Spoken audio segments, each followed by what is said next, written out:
Last week, we talked about Keffals, the trans activist who was swatted and raised over $100,000 for a lawsuit, and then seemingly spent the money on vacationing, buying unnecessary streaming gear, and getting addicted to drugs. So for 8 days straight, I was doing coke and meth. All while lying to her audience about fleeing the country. After making a video about these legitimately serious accusations, Keffals would go on stream again, completely inebriated. Just look at her eyes.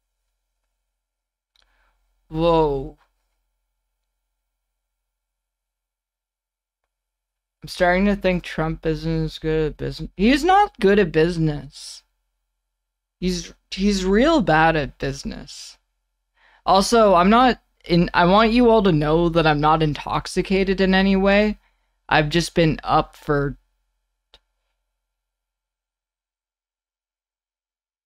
33 hours. So, the reason I'm like this right now is because my brain is dying. Is she short-circuiting? She never finishes her thought. She then starts a new sentence and forgets halfway through again. It's not... This is sad. Somebody then asks her about me in my video, and she quotes Lenin. Are we gonna talk about the Willy Mac video? Super cute. Hold on, I have a quote to read out. I would like to paraphrase the late Russian revolutionary Vladimir Lenin. Why should we bother to reply to Willy Mac? He would reply to us, and we would have to reply to his reply. There's no end to that.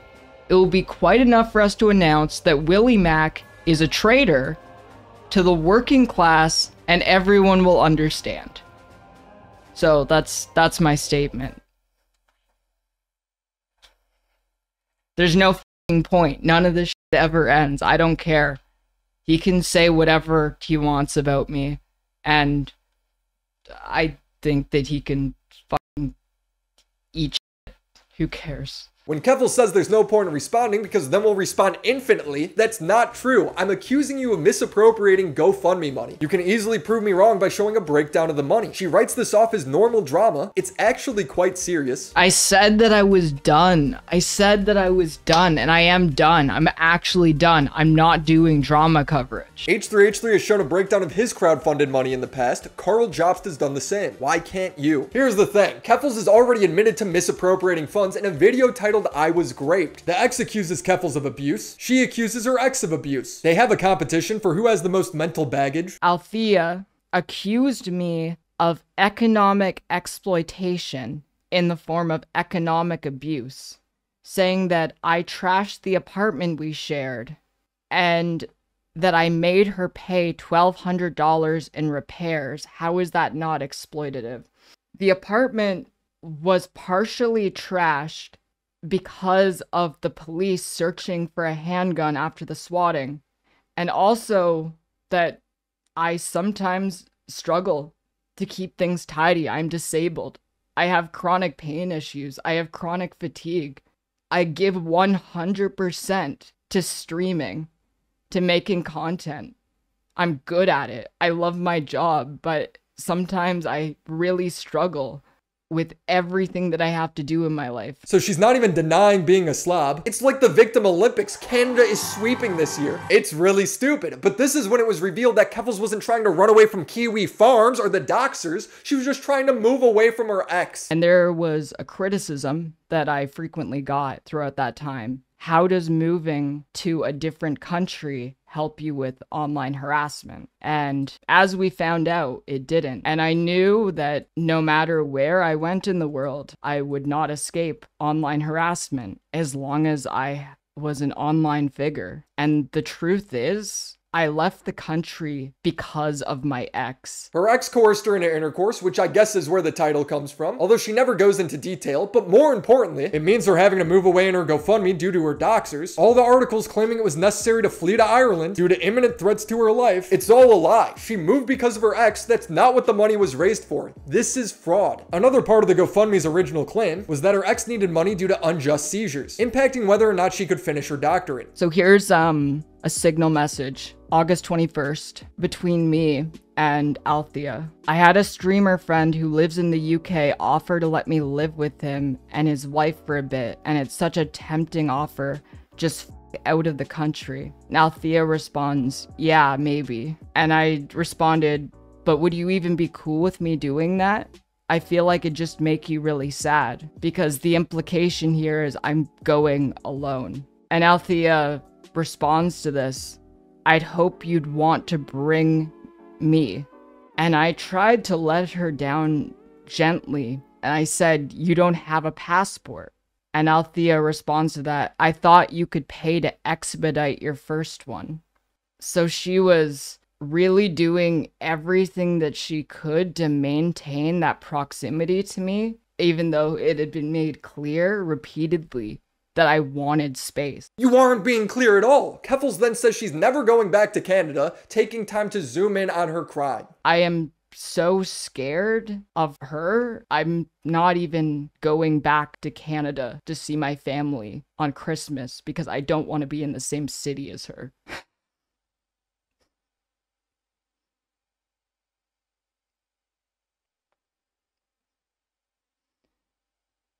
This left the ex-homeless couch surfing, and when they asked for the GoFundMe money Keffals had promised, Keffals wrote, I'm not going to follow through on anything because I owe you nothing. And those offers were based on goodwill, which you burnt through. This whole thing lines up much more with Keffals' past live streams than any update she gave surrounding the lawsuit. Well, we were in Ireland. I broke up with them. And I was drinking every night, going live on Twitch to my 12 to 100 viewers. Am I okay? Am I okay? Am I okay?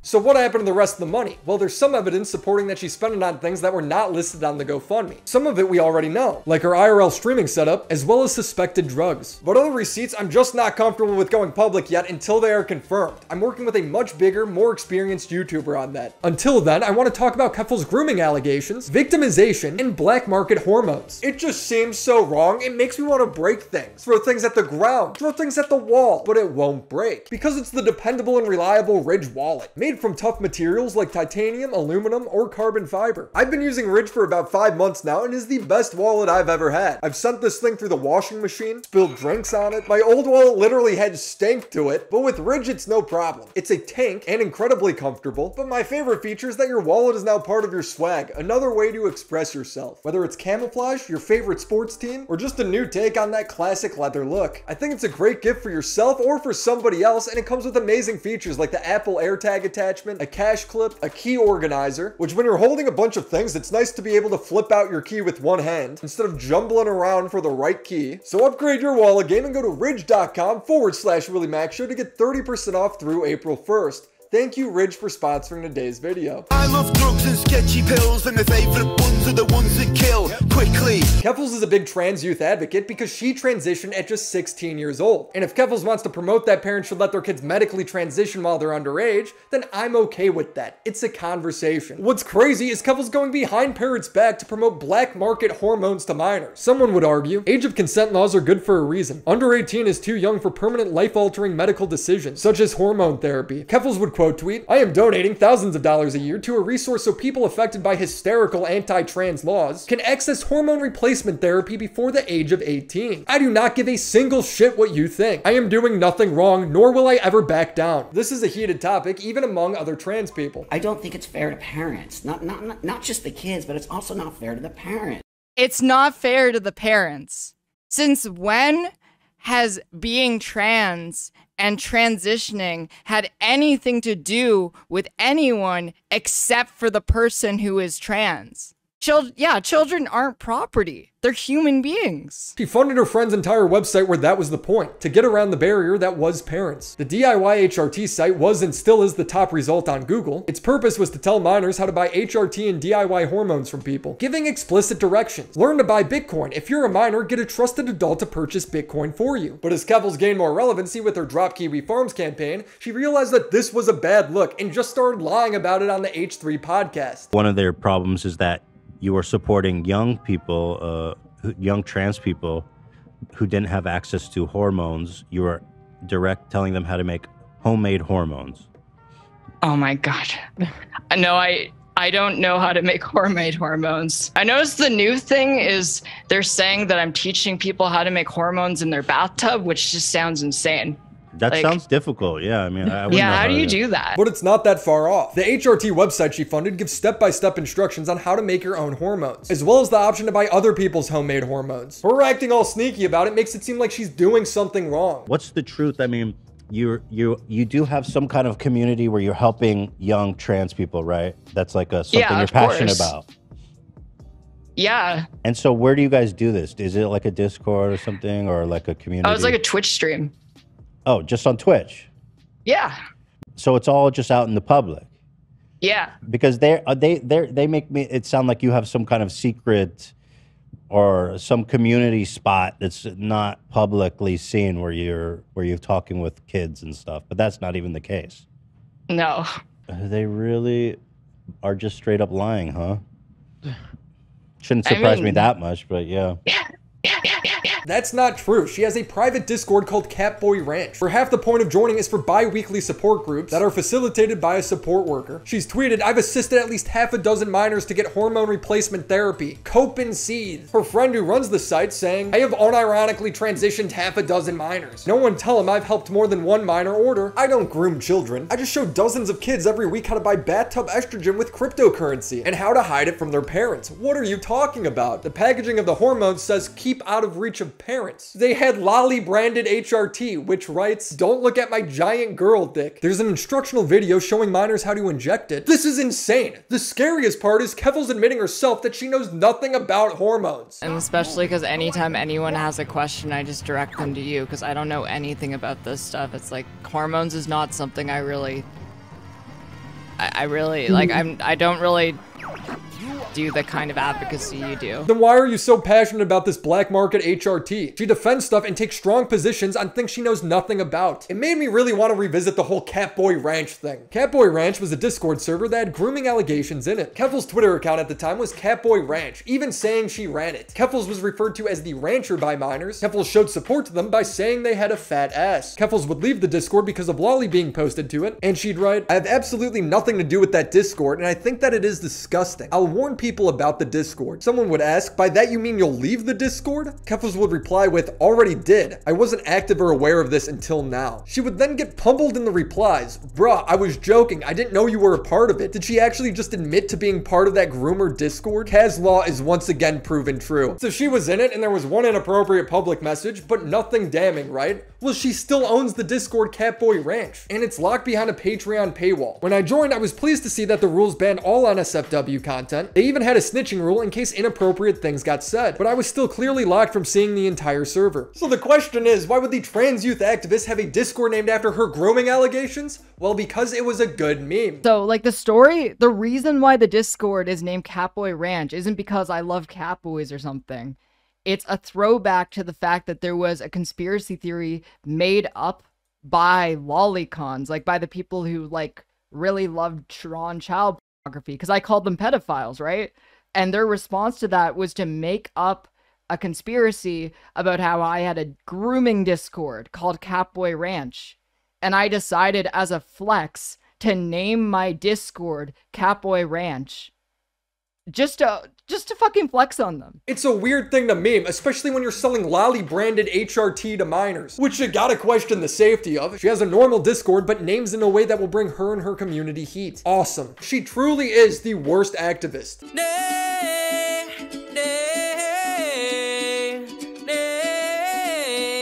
Keffals is the kind of person that always has to relate things back to her being a victim. A black guy gets shot by the police and Keffals has to relate it to her swatting. Every time I see another story involving an innocent black man being killed by the police, I think back to last month when I had an assault rifle pointed at me by the police, and how easily that situation could have escalated if I wasn't white. When people point out that this is a ridiculously narcissistic thing to do, she twists it to make it seem like she didn't bring it up. Virtue signaling. People who have never once tweeted about Elijah McClain taking this time to shit on me because they hate me more and want to use his death as discourse to talk about me. It's so f***ing pathetic. Feel some shame for such obvious grifting. You're the one grifting off him. You brought him up first, comparing yourself to his situation. She's accused of not taking care of her guinea pigs, leaving them to live in their own feces, blaming it on her depression. Keffals let her favorite guinea pig drown to death in like 2 inches of water. There were multiple summers where she let 4 of them roam in their own waste for so long we'd get massive fruit fly infestations. Let me just address this real quick. I didn't drown my guinea pig. My guinea pig was sick, and my guinea pig passed away in an accident. She was in the bath, 2 inches of water. I got a call I needed to take. I stepped out for 1 minute, and when I stepped out for that 1 minute, I came back, and she was dead. She wasn't in enough water to drown. I screamed and I cried because I lost a pet that I had since they were a baby. So to be clear, you did drown the guinea pig. Why even respond to this? She's always putting herself in drama. There were multiple summers where she let 4 of them roam in their own waste for so long, we'd get massive fruit fly infestations. I also want to address that Althea accused me of economic exploitation in the form of economic abuse, saying that I trashed the apartment we shared and that I made her pay $1,200 in repairs. How is that not exploitative? Sometimes I really struggle with everything that I have to do in my life. And she went into the relationship knowing that I'm disabled. When I was depressed after my dad died, instead of helping me to take care of my guinea pigs, she pressured me into putting 2 of them up for adoption. The pets that I had since they were babies, that I loved, because she said it wasn't her responsibility to take care of them when we were partners, but it's somehow my responsibility to take care of her when I want nothing to do with her. How is it never your fault? Things are allowed to be a depressed person's fault, right? This is where I want to introduce you to the Keffals Cycle. Keffals will needlessly insert herself into drama, like defending Vosh for having Lolly on his computer. When I looked at it, I think the vibe that I got was like short stack, thick kind of thing. You know what I mean? Like the way like goblins get drawn in porn. When people say it's sus to defend this, she hides behind being trans. It shouldn't be acceptable for people who are supposedly leftist or progressive to pedo jacket trans people. We are already a target by the right. Incredibly disappointing to see from people who should know better. When Keffals gets blown up for this, she gets on stream and virtue signals. I literally have Ethan's phone number. He gave it to me. I'll try to call him later. Do not f***ing call me. I don't remember giving you my phone number. I don't remember talking to you on the phone, but do not f***ing call me, please. Do you want to know the context of that? He saw a Twitter circle where I was talking about how I wanted to just end it.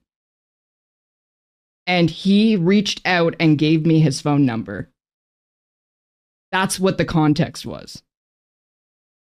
Damn. Piece of shit. It's like really f***ed up with the context that I have his phone number because I was planning to kill myself. And now it's just like a big joke laughing at me. Keffals' own fans start to turn on her, so she acts like a coward and abandons the position, blaming it on her transness or her mental health. I've changed my position on everything, honestly. F Vosh. He deserves far more criticism for all of this. He's so damn reckless. I am not sleeping. I've had panic attacks over this. Defending him has resulted in all the 2022 Kiwi Farms misinformation resurfacing. What misinfo? She will never clarify. It's crazy how with this whole Vosh situation, all she could talk about is how this will affect her. It's his fault. He's so careless he didn't consider how many communities are close to his. He hurt me and a lot of people by being a weirdo. Watch corn on your phone. Because of Vosh, I just burned the last bridge I had to a mainstream creator. And finally, Keffals will say she's done with the drama, all while blaming somebody else and acting like she's somehow enlightened now. I saw all of this playing out. I wasn't planning on weighing in. None of this was my problem. But then my friend Tipster decided to call out Ethan Klein on Twitter for how he covered the entire situation that happened with Bosch. And then when Ethan Klein responded, I was like, okay, I have 2 friends now who are getting put on blast by a really large content creator. I decided that I was gonna get into the mud. And this entire situation has kind of made me reevaluate how I even feel about Vosh in the first place. To be completely honest, I don't really like him as much as I used to. I actually feel hurt and let down by him. Here's another one. James Somerton posted a suicide note to Instagram, claiming it was a scheduled post, so the interpretation is that he's already dead. Keffals then posts immediately, James Somerton has taken his own life. Keffals got heat because we don't know if he's dead. Nothing's confirmed. It's just a poor way to cover a story. Keffals complains that people who are mad probably didn't even watch her video. But when you watch it, she acts like James is coming back to redeem himself. And I agree. He obviously messed up. Maybe he can come back one day. If he continues to show that he is truly sorry, if he's willing to make amends with all of the people he's hurt, if he's willing to accept that not everyone is going to trust him anymore. Keffals, how? You reported that he's dead. Keffals would then change the title of her video to James Somerton may have died. Even with my last video on her, I reached out for a question. She doesn't answer. She panics and calls me a stalker and harasser for doing research. The video drops and she says she's done with drama. I'm done. I'm actually done. I'm not doing drama coverage. It truly is the never-ending cycle. I pointed it out 2 years ago and it still rings true. I do want to say, like, I think I reacted more harshly than I otherwise would have because you were the first YouTuber to ever make a YouTube video about me. It's like, you know, a lot of shit happened. And yeah, I've been pretty aggressive in the past, but I don't think I can ever move on or calm down unless I'm given the space to. She's done this with the GoFundMe, her ex, her drug addiction, her hamsters, the lawsuit, Vosh, Catboy Ranch, James Somerton, the HRT directory. I am just so sick of her acting like a victim. You can't even point out that she talks slow without her blaming it on some disability. One of the things that I suffer from, which I'm sure this video will get which I feel like this video might even get demonetized if I were to actually say it out loud. So I'll just put it on the screen. It is a symptom that causes my speech to slow down, causes my emotional reactions to slow down. And this has been often a thing that people have mocked me for consistently. Psychomotor retardation. To be fair, I've been diagnosing Keffals with this for years. I have more to say when it comes to Keffals' lawsuit and her potential misappropriation of funds, but that will have to wait. If true, it is career-ending and she belongs in jail.